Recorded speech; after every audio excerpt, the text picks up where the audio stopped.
कीर्तन भक्ति।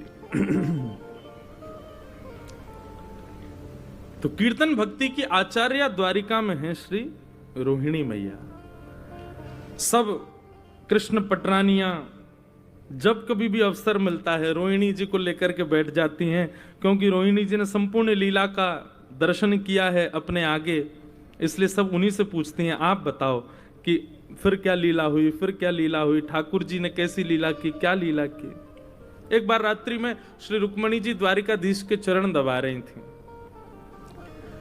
और चरण दबाते दबाते ठाकुर जी को जैसी निद्रा हुई ना, तो ठाकुर जी का स्वभाव श्रीमद् भागवत में भी भगवान की दिनचर्याओं के वर्णन में एक जगह ऐसा अंकित किया गया कि जिस प्रकार रात्रि में व्यक्ति शयन करने के बाद में श्वास लेता है, ऐसी ठाकुर जी जब रात्रि में शयन करते हैं तो श्वास की ध्वनि की जगह भक्तों के नाम स्मरण ठाकुर जी को होते हैं।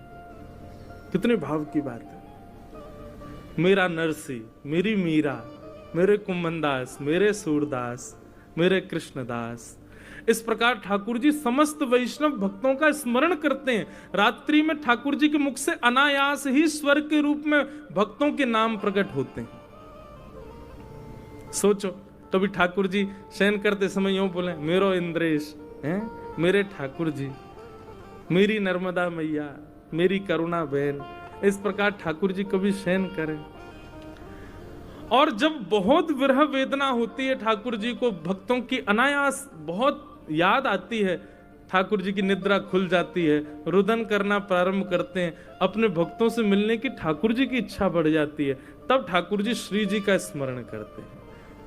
क्योंकि श्रीमद् भागवत में है कि विरह वेदना को यदि शांत करना हो तो श्री जी का स्मरण करो। और ये बात कौन कहती है? स्वयं श्री यमुना जी कहती हैं, आत्मा रामस्य कृष्णस्य ध्रुवमात्मास्ति राधिका तस्य दास प्रभावेण विरहोस्मान न संस्पृशेत।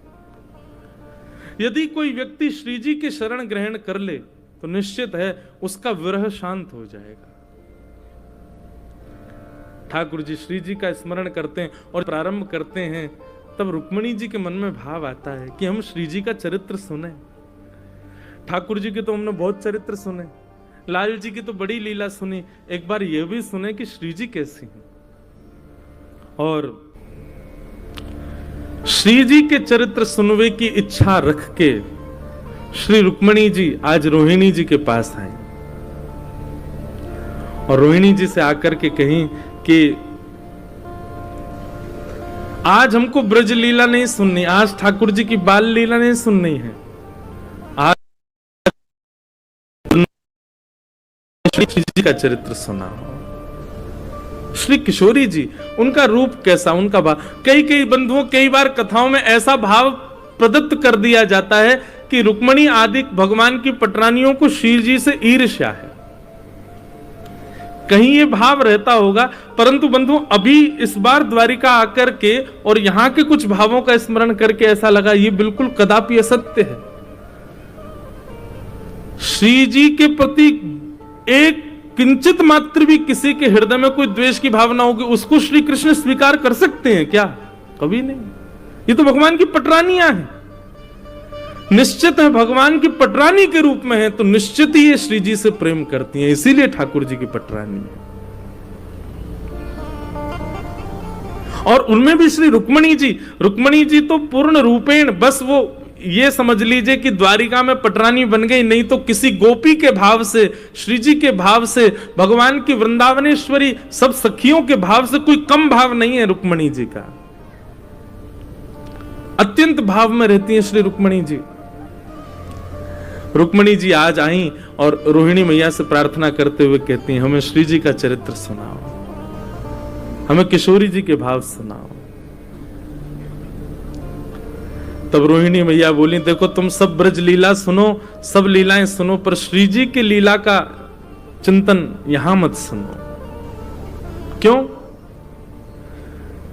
शास्त्रों में भी एक श्लोक है, मुझे श्लोक याद नहीं, पर जब व्यक्ति राधा बोलता है ना, तो रा उच्चारण जैसे ही वो करता है, ठाकुर जी कितने भी व्यस्त हों, कहीं भी हों, तुरंत अपने स्थान को छोड़ करके उसके सामने ऐसे आके बैठ जाते हैं और पूरे शब्द को सुनने तक रुकते हैं। इतना प्रिय ठाकुर जी को ये श्री जी का नाम। रोहिणी जी बोली यदि श्री जी का चरित्र प्रारंभ किया तो कहीं द्वारिकाधीश जी को आभास ना हो जाए, और कहीं उनको आभास हो गया तो कहीं वो यहां ना आ जाएं, और यहां अगर आ गए तो द्वारिका के विषय में सुनते हैं कि कभी समुद्र में डूबेगी, लेकिन अगर श्री जी का चरित्र यहां प्रारंभ कर दिया और द्वारिकाधीश ने सुन लिया तो पूरी द्वारिका नगरी कृष्ण के प्रेमाश्रु में डूब जाएगी। और तभी का यह प्रसंग है कि तब सब भगवान की पटरानियों ने रोहिणी जी के चरण पकड़ लिए, बोले नहीं श्री जी का चरित्र सुनाइए, हम पूरी व्यवस्था करेंगे। पहरेदारों को खड़ा कर दिया, तो बोले पहरेदार रोक पाएंगे क्या द्वारिकाधीश को? तब सुभद्रा जी को विराजमान किया, बोले आप ताके रहना, ठाकुर जी नहीं आवे। लेकिन जैसे ही श्री जी का मधुर भाव सुनाना प्रारंभ किया, श्री राधे वृषभानुभूप तनय, जैसे ही श्री जी का भाव गाना प्रारंभ किया, बस एक बार मुख से श्री राधा नाम उच्चारित श्री रोहिणी जी ने जैसे ही किया, मानो जैसे भयंकर जेठ के महीने में कभी कभी मधुर ठंडी शीतल हवा स्पर्श कर जाती है, कभी कभी बहुत सर्दी के माहौल में कभी कभी ब्लोअर की या किसी हीटर की गर्म हवा स्पर्श करती है, ताप स्पर्श करती है तो रोंगटे खड़े हो जाते हैं। ठीक वैसे ही रोहिणी जी के मुख से जैसे ही श्री जी का नाम उच्चरित हुआ, तरंग बन करके गया और जाकर के स्वधर्मा सभा में बैठे द्वारिकाधीश के तन का स्पर्श करने लगे। और जैसे ही अंग का स्पर्श हुआ बेसुध हो गए द्वारिकाधीश, मानो ऐसा लगा श्री जी ही पधार गई हों द्वारिका में। किसी अत्यंत व्यस्ततम सभा को बीच में छोड़ करके ठाकुर जी दौड़े, बलराम जी के पास गए, बोले मोकू कछु हैरो भैया, ऐसा लग रहा हो कि श्री जी पधारी हैं द्वारिका में। बलराम जी बोले ना लाला, यहां तो कोई ना आयो। बोले ना, मुझको स्पर्श है रो, मुझको ऐसा आभास है रो कि श्री जी पधारी हैं। और बस उन्हीं तरंगों का स्पर्श करते करते करते करते ठाकुर जी उस अंतःपुर में पहुंच गए जहां समस्त कृष्ण पटरानियां बैठ करके, रोहिणी मैया बीच में कीर्तन भक्ति की आचार्या हाथ में करताल लेकर के श्री जी के मधुर कथा को श्रवण करा रही हैं। द्वार पर रक्षार्थ बैठी सुभद्रा नेत्र बंद करके श्रवण कर रही हैं। जैसे ही कृष्ण पधारे, उनकी मधुर सुगंधी लेकर के सुभद्रा जी के नेत्र खुल गए। रोका, बोले भैया आप भीतर नहीं जाओ। बोले श्री जी आई हैं। बोले श्री जी नहीं, श्री जी की कथा हो रही है, सब कृष्ण पटरानियां श्रवण कर रही हैं। ठाकुर जी की स्थिति ऐसी हो गई, सुभद्रा जी ने सौगंध दी, नहीं भैया भीतर मत जाओ, यहीं विराज जाओ। और उसी समय सुभद्रा जी के दोनों तरफ कृष्ण बलराम विराज गए और मधुर श्री जी के उस भाव को श्रवण करते करते करते करते प्रेम विगलित श्री जगन्नाथ महाप्रभु के रूप में प्रकट हो गए। प्रेम की 10वीं अवस्था पार कर गए द्वारिकाधीश। एक मोमबत्ती की तरह जैसे मोम पिघल जाती है, ठीक वैसे ही ठाकुर जी का सर्वांगीण अंग प्रेम विगलित हो गया। उसी समय श्री नारद जी महाराज प्रकट हो गए, चरणों में वंदन किया, जय हो जय हो जय हो भगवान, यह अत्याद्भुत आपका प्रेम विगलित स्वरूप है, कृपा करके पूरे विश्व को इसका दर्शन कराओ। तब बलभद्र जी ने आज्ञा की। ठाकुर जी तो भावावेश में थे, बोले निश्चित कलयुग में जब हमारा चतुर्थ धाम प्रकट होगा, वहां नील माधव रूप में ठाकुर जी विराजमान होंगे।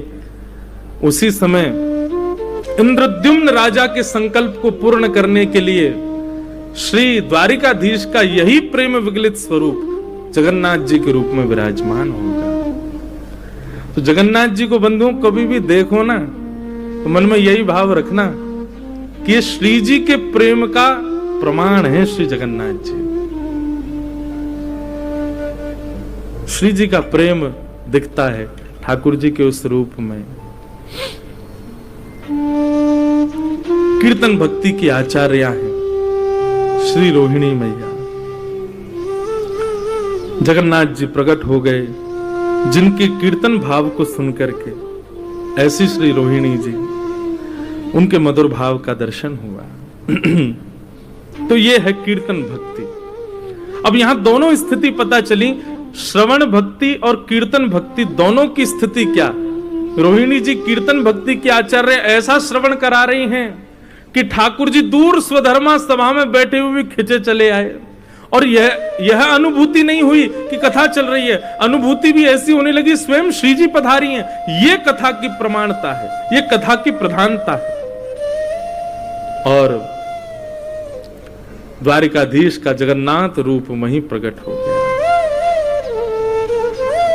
यह है कीर्तन भक्ति की आचार्य हमारी श्री रोहिणी जी। तो द्वारिका में रोहिणी जी हैं। कीर्तन भक्ति के आचार्य नाभा गोस्वामी जी ने बताए हैं श्री सुखदेव जी महाराज। श्री सुकाचार्य जी ये कीर्तन भक्ति के आचार्य हैं। इनको कीर्तन भक्ति का प्रधान बताया गया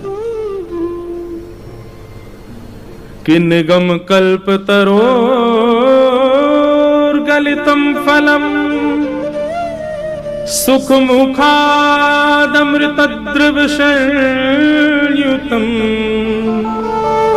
पिबत भागवतम रसमालयम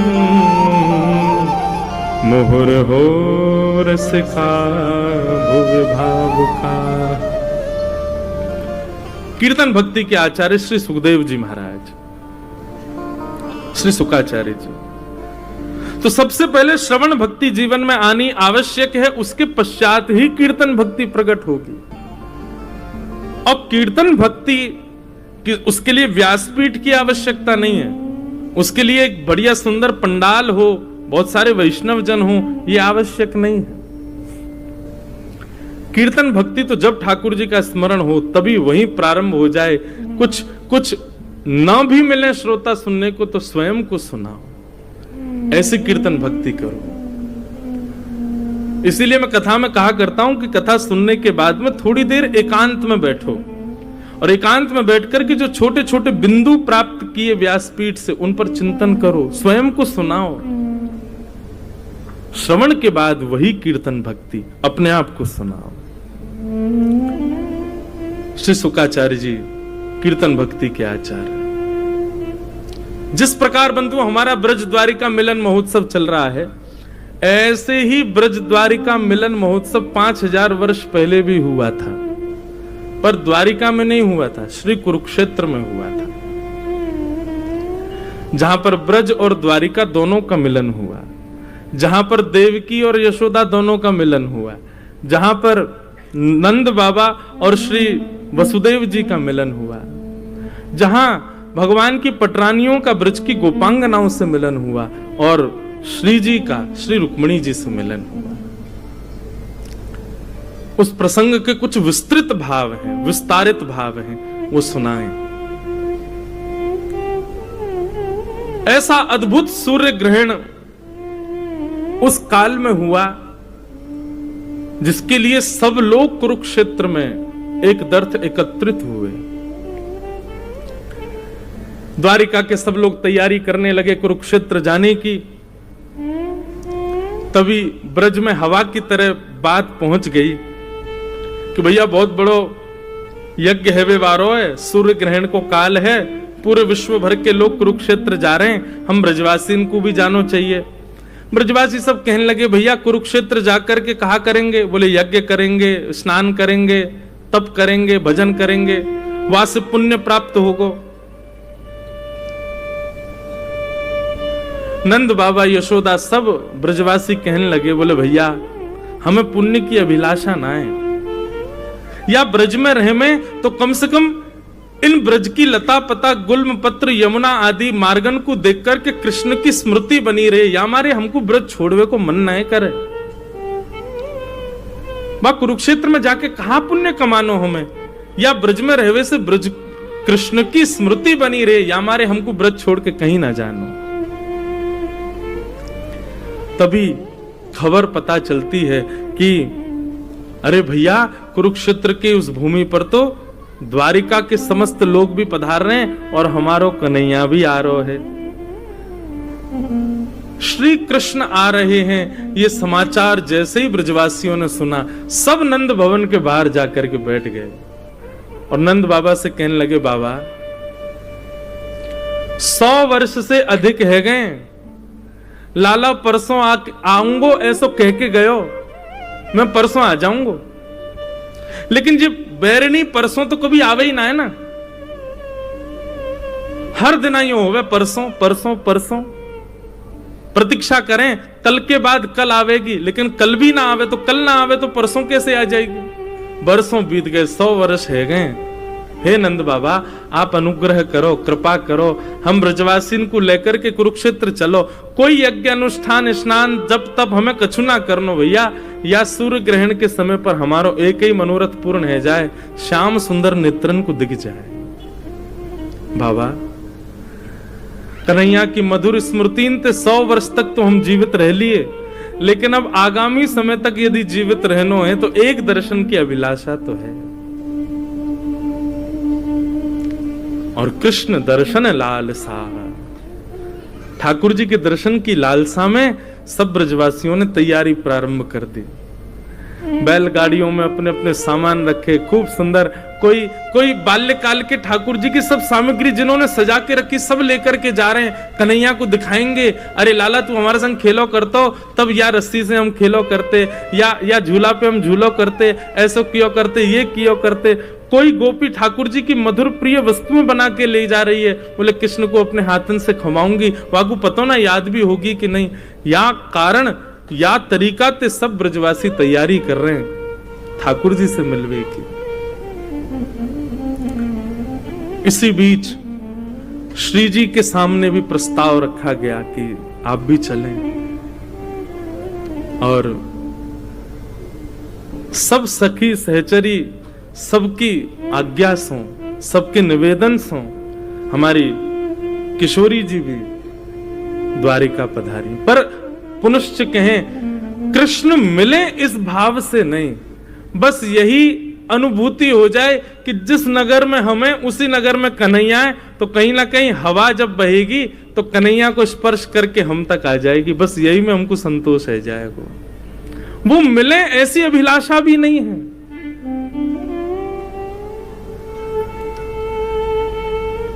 सब ब्रजवासी पहुंचे और कुरुक्षेत्र में जाकर के जैसे ही देखा, महाराज बड़े बड़े महल खड़े हैं, बड़ी बड़ी अटारियां, ऐसे तो शिविर लगे थे कि महल जैसे शिविर दिख रहे थे, और सब जगह भीड़ लगी है। केवल किसकी, बोले द्वारिकाधीश पधारे, उनके दर्शन की भीड़ लगी है।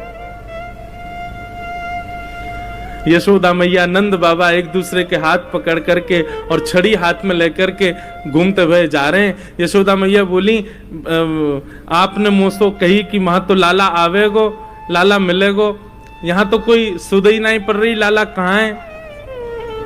बोले आप चिंता क्यों कर रही हो, अभी मिलेंगे ना लाला से, अभी पूछूं कहाँ है ठाकुर जी।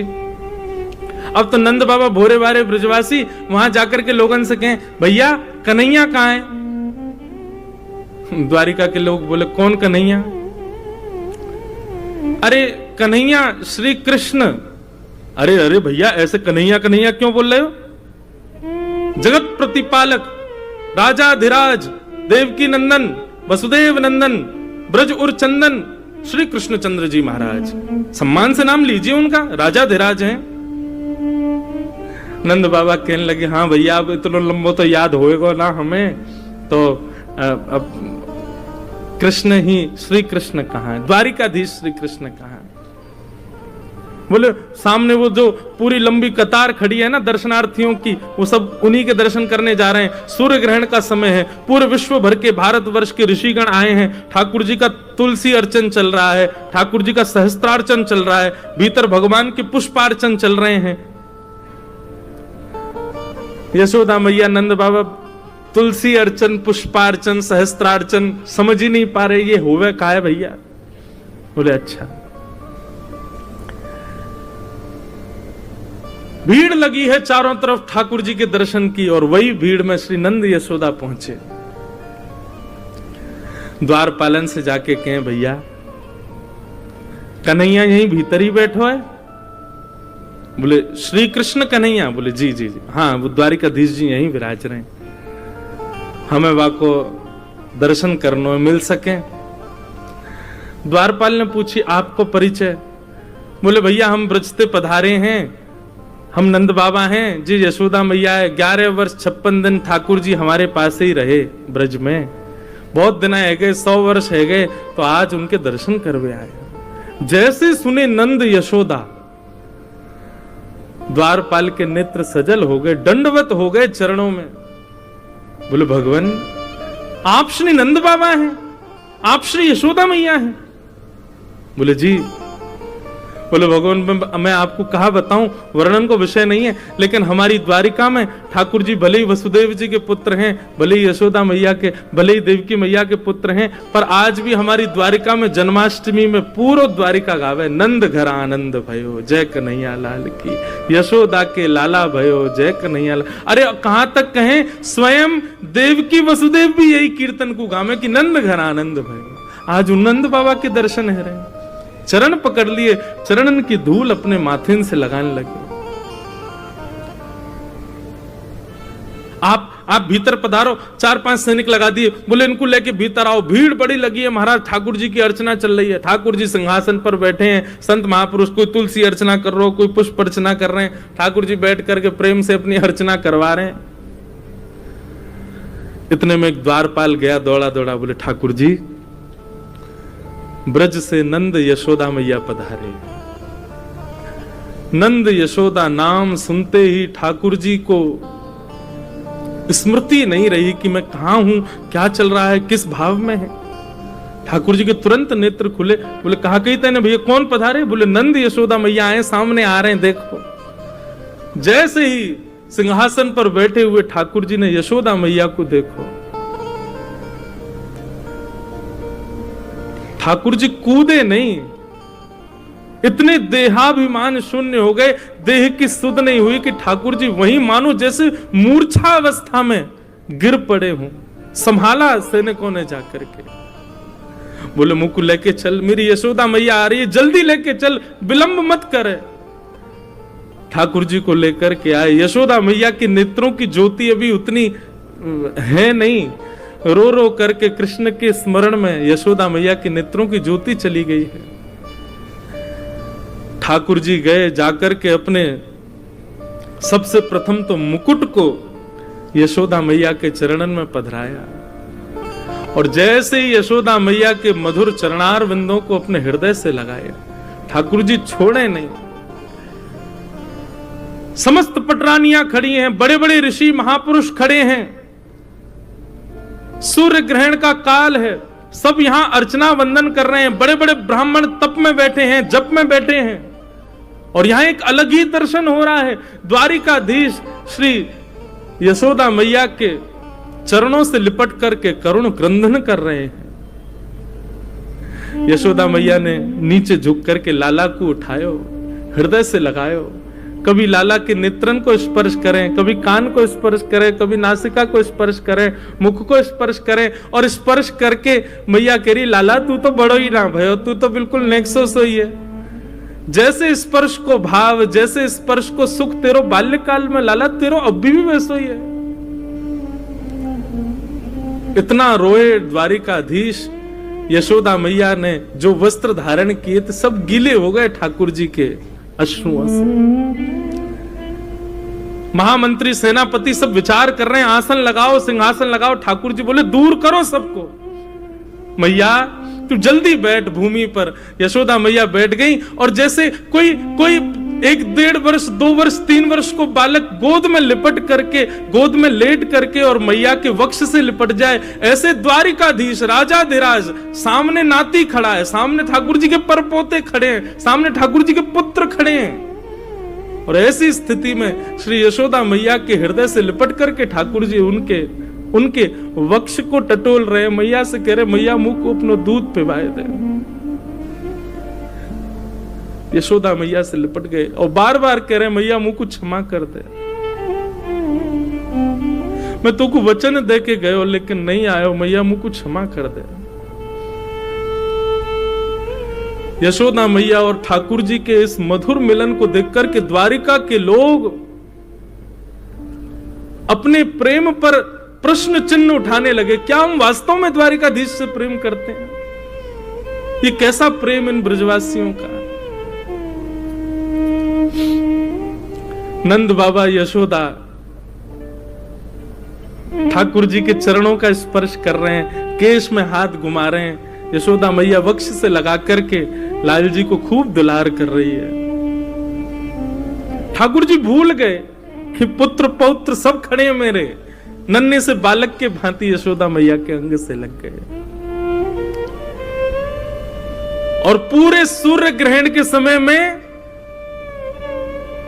यही अनुष्ठान चला, प्रेम का अनुष्ठान, ब्रज द्वारिका मिलन के प्रेम का अनुष्ठान। सब द्वारिकावासी ब्रजवासियों को खोज रहे हैं, कहां है ब्रजवासी? और सब ब्रजवासियों को खोज खोज करके अपने हृदय से लगा रहे हैं। बोले आप भी ब्रज से हैं? बोले हाँ हम ब्रज से हैं। जो ब्रज को दिख जाए द्वारिका के लोग दौड़ करके जामे, उनको हृदय से लगामे। सब ब्रज द्वारिका मिलन महोत्सव कर रहे हैं।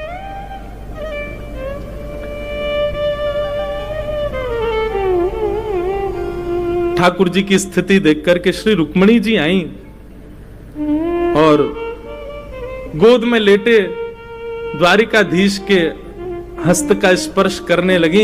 यशोदा मैया को जैसे दिखी, मैया बोली लाला जे लक्ष्मी सी दिख रही है, या कि देखियो केशन में कछु चमक रो है, या के घरे में ऐसा सुंदर नवलखा को हार लग रहा है, भैया ये लक्ष्मी सी दिख रही है, लाला जे कौन है?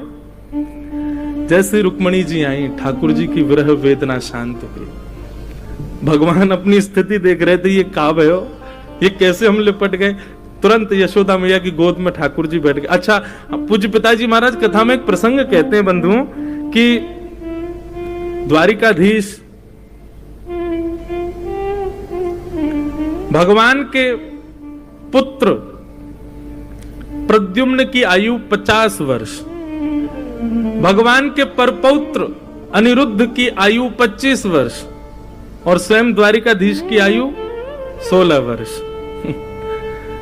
पुत्र 50 वर्ष का, नाती 25 वर्ष का और परदादा जी 16 वर्ष के। ठाकुर जी 16 वर्ष से ऊपर, 16 वर्ष तो आज 16 वर्ष के, अगर कलयुग में ठाकुर जी पधारे 16 वर्ष के नहीं होंगे, मुंह लगे और कम है जाएंगे। क्यों? जिस अवस्था में विकार आने उत्पन्न हो जाते हैं, ठाकुर जी उस अवस्था से ऊपर नहीं जाते। विकार आने मतलब जहां पर वोकल कॉर्ड बदलना शुरू हो जाए, दाढ़ी मूंछ आनी शुरू हो जाए, आप थोड़े बड़े बड़े से लगने लग जाओ, ये समझ जाओ कि अब ये विकार अवस्था है। ठाकुर जी उस अवस्था में कभी नहीं आते। ठाकुर जी सदा सहज अवस्था में रहते हैं, बाल अवस्था में रहते हैं। तो ठाकुर जी यशोदा मैया गोद में ही बैठे हैं और मैया से कह रहे, मैया जे तेरे ही यमुना में दीपदान को प्रताप सामने बैठो है। यशोदा मैया बोली मतलब?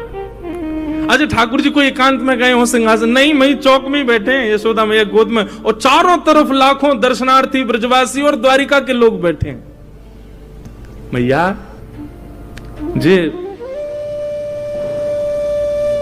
रुक्मणी है जासे मेरो ब्याह भयो है, तेने बड़े दीपदान किए, मेरे लाला की लक्ष्मी जैसी बहू आवे, मेरे लाला की ऐसी बहू आवे कि 4 लोग देख के कहें अरे भैया ऐसी बहू होनी चाहिए। मेरे लाला की ऐसी बहू आवे कि पूरा ब्रजमंडल युग युगांतर तक याद रखे। देख ले मैया तेरी बहू सामने बैठी है। एक भुजा से द्वारिकाधीश को हृदय से लगा रही हैं, दूसरी भुजा से श्री रुक्मणी जी को हृदय से लगा रही हैं। रुक्मणी जी के भी नेत्र सजल हो गए यशोदा मैया के अंग से लग करके। खूब स्नेह किया, अष्टपटरानियों को अपने हृदय से लगा करके यशोदा मैया ने जो उनके पास था, कड़ूला, कंगन, हाथ, बोले अब तो पहले तो लाला कोई मुख दिखाई भाई ना, आज ही है रही है तो आज ही। ये अनुष्ठान चला था सूर्य ग्रहण पर कुरुक्षेत्र में, प्रेम का अनुष्ठान। यशोदा मैया कोई को अपनी पाजेब उतार के पहना रही हैं, कोई को अपने हाथन की अंगूठी दे रही हैं, कोई को अपने गले को हार उतार के दे दें, कोई को अपने कानन को कुंडल दे रही हैं। सब मना करें, बोले मैया आपको, बोले नहीं ये मेरी मुख दिखाई है, तू मेरी बहू है, मेरे लाला की बहू है, क्यों नहीं दूंगी, ये सब तुम्हारा ही तो है, तुम्हारे काजी तो मेरे पास है। देवे को अवसर ना मिलो, आज मिलो तो पीछे क्यों रहूं। ये था बंधुओं ब्रज द्वारिका मिलन। और तभी पता चली भीतर बैठी देवकी मैया को कि यशोदा जी आई। देवकी और वसुदेव जी दोनों पधारे। यशोदा मैया के कान में ठाकुर जी बोले, मैया सामने देवकी मैया आई है। मैया को कम दिखाई दे ना, या हमारे ठाकुर जी संबंध को परिचय दे रहे हैं। बोले मैया, देवकी मैया सामने आई है। देवकी मैया को देखते ही यशोदा मैया दंडवत साष्टांग प्रणाम करने लगी। देवकी मैया कह रही, अरे बहन कहा कर रही हो? बोले विधाता कृपा करे तो आपके चरणन की कण से मुंह पे नेक अनुग्रह है जाए तो या जन्म में तो ना मिलो, लेकिन अगले जन्म में कृष्ण जैसा पुत्र मुंह को भी प्राप्त हो। ऐसा अनुग्रह मुंह पे है जाए।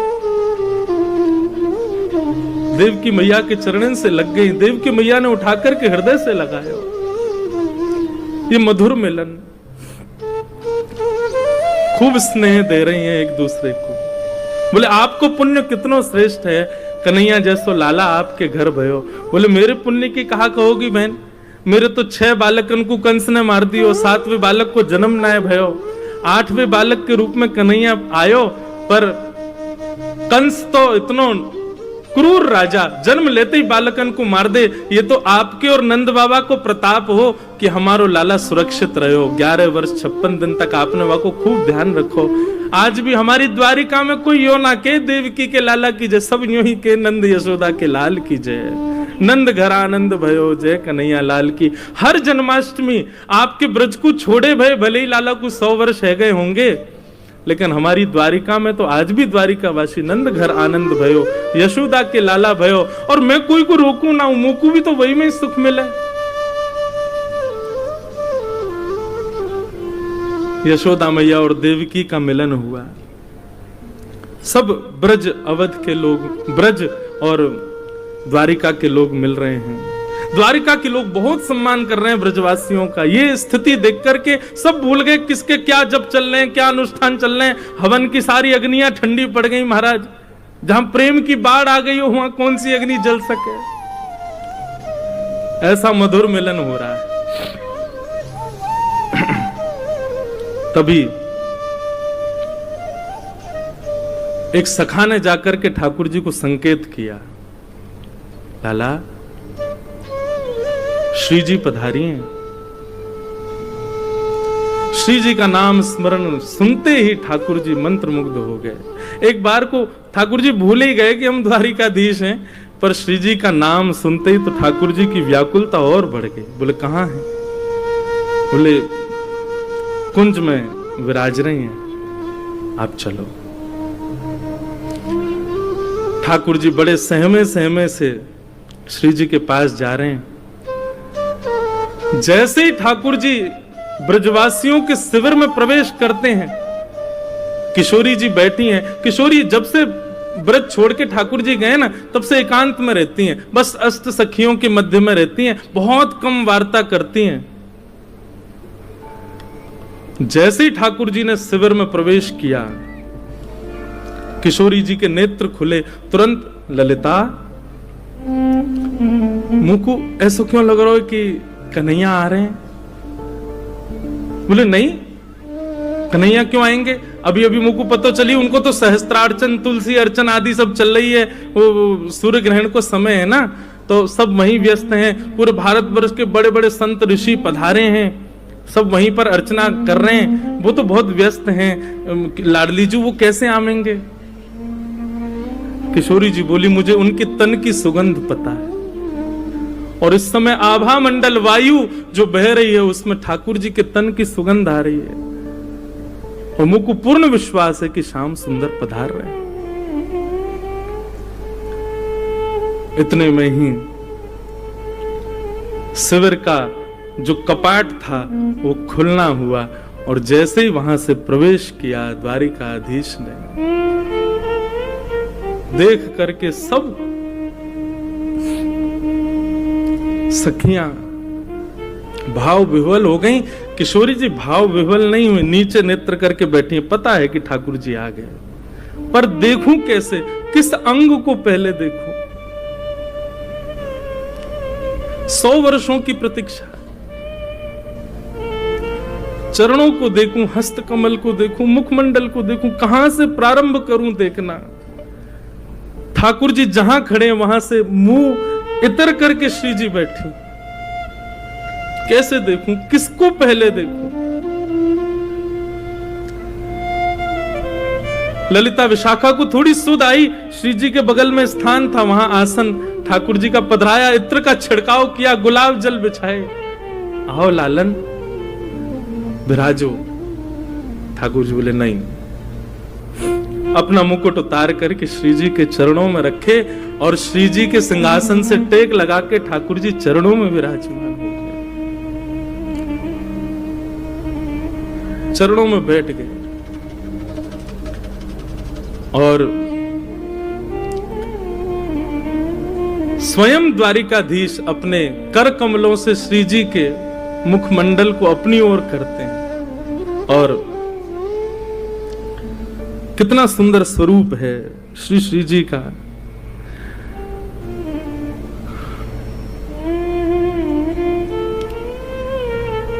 स्वामी श्री हरदास जी महाराज का एक पद है बंधु, ठाकुर जी क्या कहते हैं श्री जी को देख करके?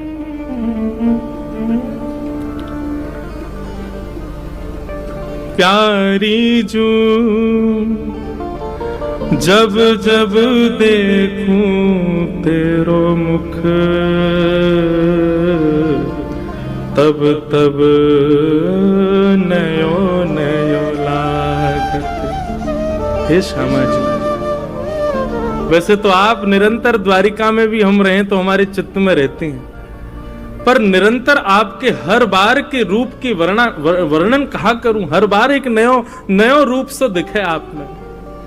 स्वामी श्री हरदास जी कहते हैं, प्यारी जू जब जब देखूं तेरो मुख, तब तब नयो नयो लागे, तब तब नयो नयो लागे।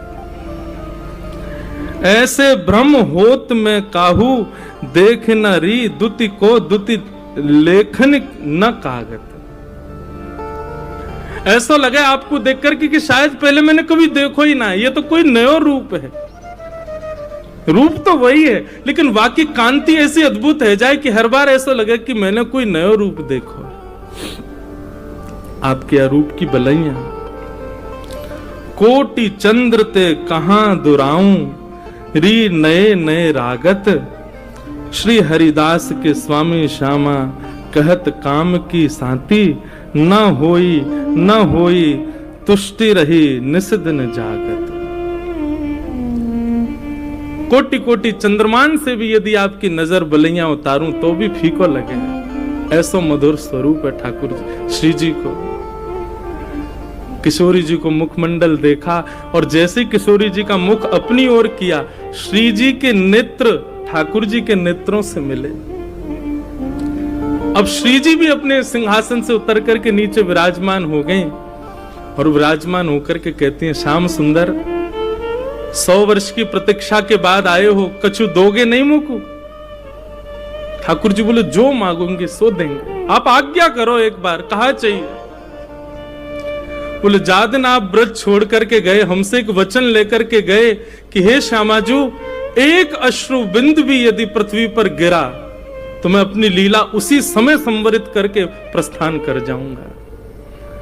यदि आप चाहती हैं कि आगे की लीला संवरण हो, आगे की लीला व्यवस्थित चले, तो आप मुझे वचन दीजिए कि एक अश्रु बिंदु भी आपके नेत्रों से नीचे पृथ्वी पर गिरना नहीं चाहिए। प्रलय आ जाएगा, पृथ्वी रसातल में चली जाएगी। आपके वह वचन को निर्वहन करते भाई आज 100 वर्ष है गए, एक अश्रु बिंदु भी मेरे नेत्रन से नहीं आई है। मैं आपसे यही मांगना चाहूंगा, आज मुझ को आज्ञा दे दो। वो जो हृदय में सागर, वो जो हृदय में तालाब नदी बन चुका है और नदी के भाव से अब सागर बन चुका है, वाकु अब यहां से प्रस्थान करन दो। मुझ को रोवे को वरदान दे दो, मैं थोड़ा रोना चाहूंगा। 100 वर्षन से 2 कार्य श्री जी ने नहीं किए। एक तो सोई नहीं है, दूसरी नेत्रों से एक अश्रुबिंदु भी प्रकट नहीं किया है। और आज ठाकुर जी के उस मधुर रूप को देख करके श्री जी कहती हैं, आप आज्ञा करो। ठाकुर जी भाव विह्वल हो गए, हृदय से लगा लियो। चिन्मय चैतन्य स्वरूप श्री जी और ठाकुर जी एक दूसरे में विलीन हैं लगे। सब सखियां रूप को देख करके आनंदित हैं लगी।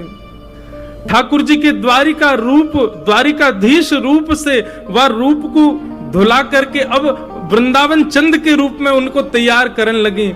टेढ़ो पाग, टेढ़ो से मुकुट सिर पर धारण करायो, कारी कमरी पहनाइए, हाथन में शंख चक्र गदा पद्म थे, 2 भुजा वाले ठाकुर जी है गए। कर में मुरली पधरा दई, ठाकुर जी की कारी कामर डाल करके चंदन को इत्र लगायो, ठाकुर जी की मधुर पत्रावली को श्रृंगार करके श्री जी के बगल में बैठा दिए। द्वारिकाधीश साक्षात कृष्ण रूप दिख रहे हैं। सब सखियां सहचरियां इस रूप को देख करके कह रही हैं, लाला 100 वर्ष पहले के रूप को देख करके आज तक जीवित रही, अब आज यार युगल रूप को देख के आगामी 100 वर्ष तक तुम ना भी दिखोगे तो भी रह लेंगे, बस आज दिख गए यही बहुत है।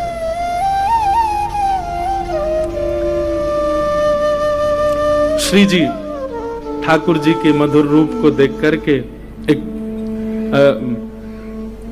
षोडश गीत का बंधुआ एक भाव है, मुझे बहुत प्रिय लगता है। मैंने कभी आज तक नहीं गाया अपनी कथाओं में, पर आज मन में भाव आया कि जब श्री जी का ये भाव आए तो ये षोडश गीत का भाव हमारे भारत में पूज्य भाई जी जिनके द्वारा षोडश गीत लिखे गए वे क्या गाते हैं, श्री जी क्या कह रही हैं ठाकुर जी के लिए, बहुत सुंदर भाव है।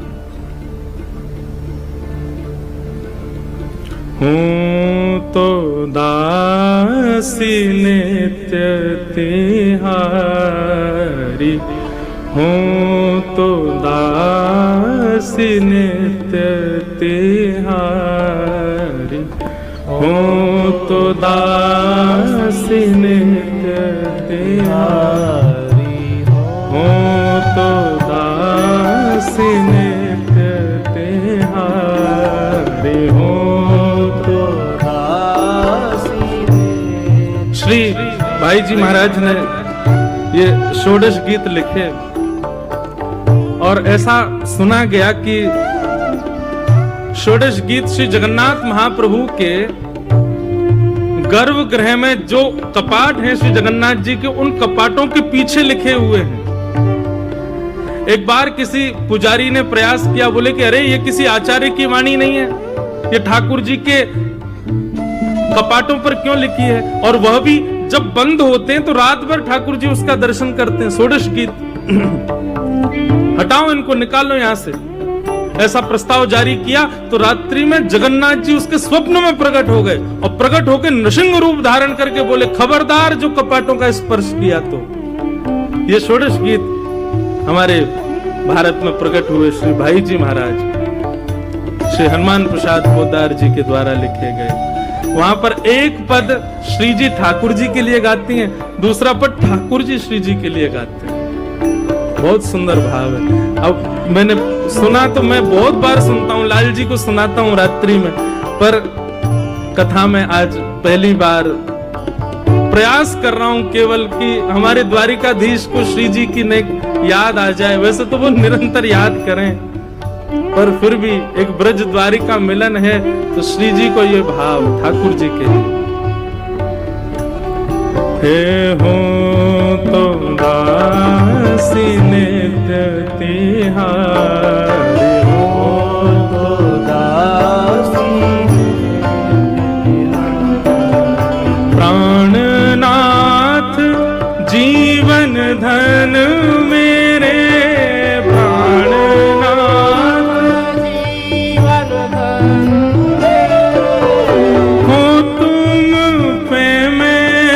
बलिहारी हो तुम पे में बलिहारी, हो तो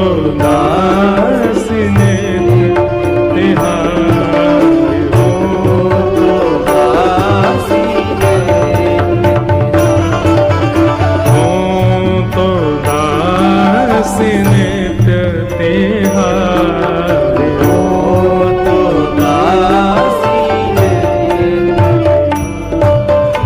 चाहे तुम अति प्रेम करो, तन मन सो मोहे अपनाओ। चाहे तुम अति प्रेम करो, तन मन श्री जी गा रही हैं, चाहे द्रोह करो तासो, दुख दे मोहे छिटकाओ। चाहे दासो नहीं मोही छिटकाओ। हो तो दासी नित्य तिहारे, हो तो दासी नित्य तिहारे। हो तो दासी नित्य तिहारे। हो तो दासी नित्य तिहारे। तुमरो सुख ही है मेरो सुख, आन न कछु सुख जानो।